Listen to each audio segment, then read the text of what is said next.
لم يكن الذين كفروا من أهل الكتاب والمشركين منفكين حتى تأتيهم البينة رسول من الله يتلو صحفا مطهرة فيها كتب قيمة وما تفرق الذين أوتوا الكتاب إلا من بعد ما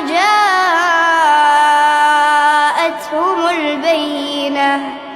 وما أمروا إلا ليعبدوا الله مخلصين له الدين حنفاء ويقيموا الصلاة ويؤتوا الزكاة